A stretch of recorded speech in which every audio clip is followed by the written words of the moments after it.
What's up, YouTube? I am making this video off of my Cyberlink UCam on my laptop, and it's kind of doing some strange stuff. Like, I guess I got the auto face detection.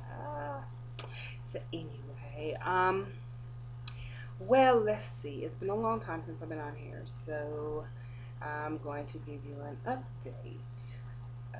Yes, I have an update. Let's see. I think my last video I made was like in 2010, maybe. Mm. Oh no, I take that back. I think it was in 2011, but it was just earlier this year. But anyway, I'm hoping I'm talking loud enough because I really don't know how the volume and stuff is on this. So I guess I have to further away I get because it gets to me if I get up close. It moves back. It's kind of cool. Anyway, so I'm in my new apartment. I really like it. As you can see, my French door is over there. A little chair with a little leopard print um, pillow, courtesy of Victoria Price. Uh, Design as far as how it looks, courtesy of my decorating, all the stuff that I have. But anyway, um, yeah. So it's a one bedroom, one bath, because it's just me. So I don't want to run out of time, so I guess I better get on what I'm talking about. Okay, so I think maybe the last time I was on here, I had actually either graduated or was getting ready to graduate from the University of Phoenix with my Bachelor's of Science in Business Management. So I did that. I graduated on the 4th of June, which is my father's birthday. And also, well, I don't know if I even made a recap of that, but my grandmother had been sick like towards the end of last year, going into the beginning of this year. Well, no, actually, it was what am I thinking? She was sick last year, and we lost her last year in April. So it's actually been a year since she passed away. So a lot has been going on with the family. Pretty much Thanksgiving just passed, and everybody just kind of did their own thing. Recently, I found out that my father is sick, and so we were gonna go there for Thanksgiving, and instead he came here, him and his wife, and it was really nice. Um, but it saddens me that he's sick because, you know, you hear about other people being sick, and you hear about like different things that people go through, and you just never really think that it will actually hit you, but it does. And so he's in really good spirits, and so I'm trying to maintain that same thing by being in good spirits as well. Of course, my daughter is off in college, so that's why I have my little one bedroom. It's just me. She was here for the holidays, and she really liked it. But I was in a relationship, which I talked about a lot, and I was in a relationship for 6 years. I've known this guy for 17 years. 17 years, and knowing somebody, that's a long time. And well, to make a long story short, in those 6 years, I could truly say that the most important things in my life, when I needed him, he wasn't there. He wasn't there when my grandmother passed. He wasn't there when my daughter graduated. He wasn't there when I graduated. And, it's just like things like that mean more than just, oh, why? Because I just want you here. So. And I'm constantly telling him how much I love him, but it's, time goes on, I see that feelings are not very mutual, even though he used that word so just like, I love you, I love you. And that's something I don't understand. It's like, if if you grow tired of somebody, or if you want to do something outside of just being with the person, why not just let them know? I mean, I could have respected the fact, yeah, I would have been still hurt because 6 years is a long time to be with somebody. But why not just tell them that, hey, like, I'm not interested anymore, or I've gotten tired, or I want to do something different. But instead, with me being here a lot and him down in his hometown, I had relocated there when my daughter graduated. So I pretty much just gave up everything here and moved down there with him. I had a lot of complications, my grandmother being sick and family needed me, so I was back and forth a lot. And You know, you would think that somebody would be understanding because, like, he had just lost his father like a few years back, and I'm telling you, the kind of person I am. When we found out his father was sick and was in the hospital, we jumped up in the middle of the night. We was on the highway. We were going. It was like, you know, hey, that's what we have to do, you know. And that's what I did because I loved him and I loved his father and I loved his family. But I think that's the hardest part of the whole breakup is that I'm still really close to his family and his children, and well, two of his children, two that have been in my life since they were 2 and 3, and now they're 18 and 19. So that just shows you how long I've known him.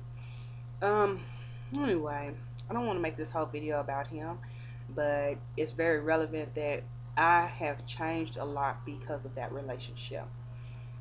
So, needless to say, after I graduated, he told me he wanted me to move back, and I went back, you know, and the night I got back, he left in the truck and went fishing. Okay, so that leaves me at home by myself. So I'm looking around the house and I'm thinking like, okay, you know, what I do automatically if I see something that needs to be done, I start cleaning. Well, I cleaned up on some mess. I cleaned up on a dirty bra in our bedroom, and it wasn't mine. Wrong size. Sorry. Other things that we didn't use, and I'm like, okay, why do you have this?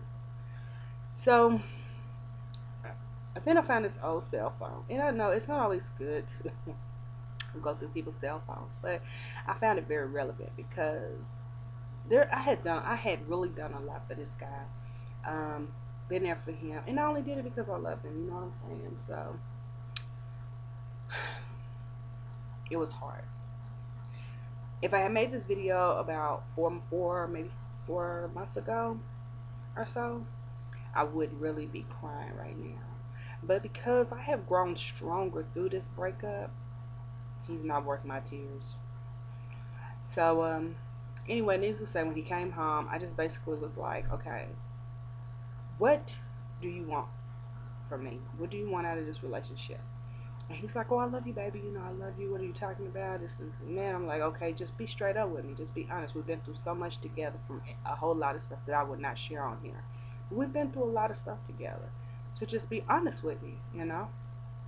I've been 100 with you the whole 6 years. I've been 100 with you. And I just want you to be 100 with me right now. Because he had not been 100 with me through the whole relationship. And I forgave him through all the stuff that he did. But this right here, well, needless to say, we found out, or I found out, which I think he already knew, that he had a 15-year-old daughter, which she's 16 now, by this woman that he used to mess with in his past. Okay, I mean, that's like before me. Now, had he said, oh, well, babe, I have a newborn, or I have a 1 year old, or 2 year old, even a 6 year old, we would have a problem. You know what I'm saying? We would have a problem. But with her being 15, I mean, seriously, I love your kids. They're a part of you. Just like I would expect for you to love my daughter because she's a part of me. Well, I was told that the girl didn't want to have anything to do with me. She never wanted to meet me. Her mother didn't want to meet me. So all this was really strange because all his other kids, outside of the one that doesn't live in the state, I'm close. I talk to their mothers. I mean, they know me. They know about me. So that made me feel like there was something going on. And my instinct was true. So the bra belonged to her.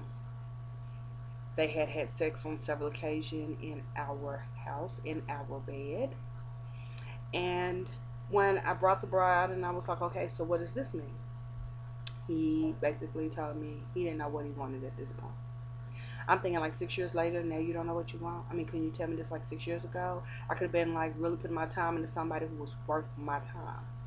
So I'm looking at my time and I just don't want to run out of time. So, you know, this might be like part 2 of it. But anyway, I was really broken up, and it was really late and it was storming and he didn't want me to leave. But I knew that if I got on the highway in the mind state that I was in, it's a possibility I could have gotten into an accident or anything. And that was like maybe a 2.5 hour drive from where he lived, or where we lived, to where I live, you know, now, my hometown. So the next morning he's just like, well, I know what I want, baby. I want to be with you. I'm sorry. I know I messed up. I want you to forgive me. But after this, I don't want us to talk about this anymore. I'm like, for real? So my question to you is, if that had been me, Would you have forgiven me so fast? Would you been like, okay, we don't want to talk about it again? Would you bring it up again? Or could you even get past it? I could answer that for him. The answer is no. But you can dish it, but you can't take it. Famous words. Famous words. You can dish it, but you can't take it. So, needless to say, I forgave him, but I left. I came back to Hot Springs, my hometown, and I had to stay with my sister for a while. And at that time, I mean, everything was really down on me. Like, I didn't have a job. Um, I had income coming in, but it wasn't enough. And my daughter's in college, and then I didn't have transportation because I depended on him for everything. And my aunt let me use her truck for a while, and then somebody hit and ran on that, so then that was totaled out, so that left me without transportation again. So I have no transportation, no job, no house. So basically, I had nothing. I fell and hit the bottom. So instead of me just giving up, I faced it. For the first time in my life, I could truly say that I have been carrying baggage from relationship to relationship from relationship.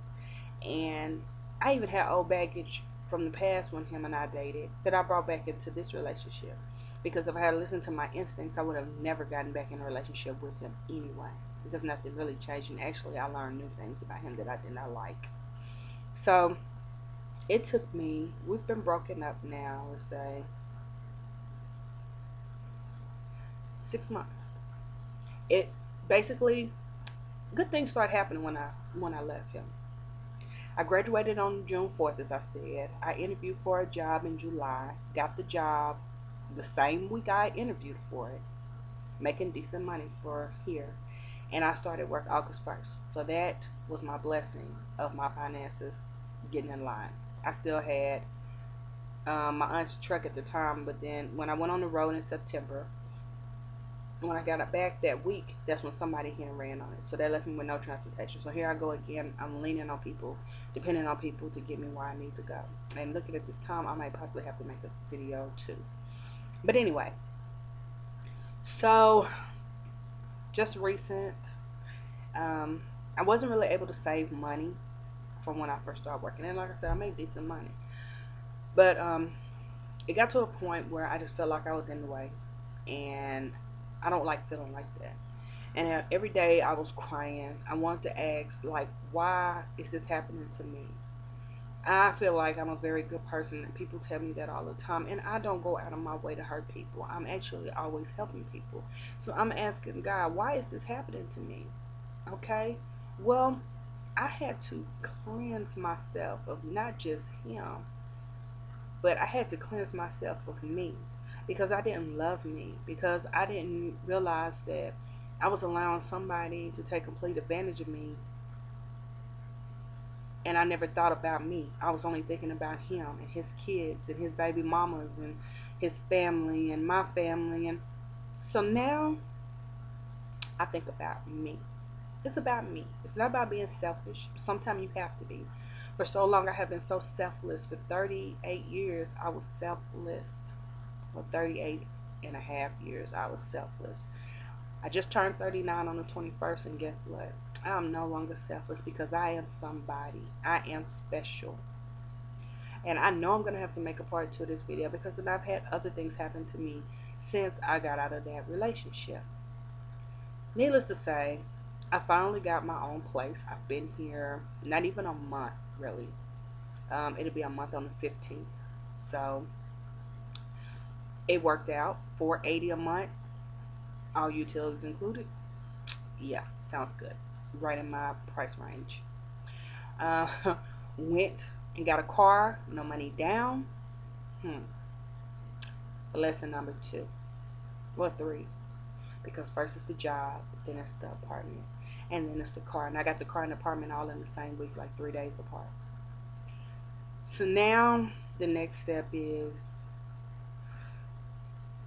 is there really a person out there for me? Somebody who is real. Somebody who's not all about, oh, it's all about sex, or, oh, I need you to pay this bill for me, or, you know, is there somebody really out there that's 100%, that's going to be a 100 in a relationship without all the extra drama?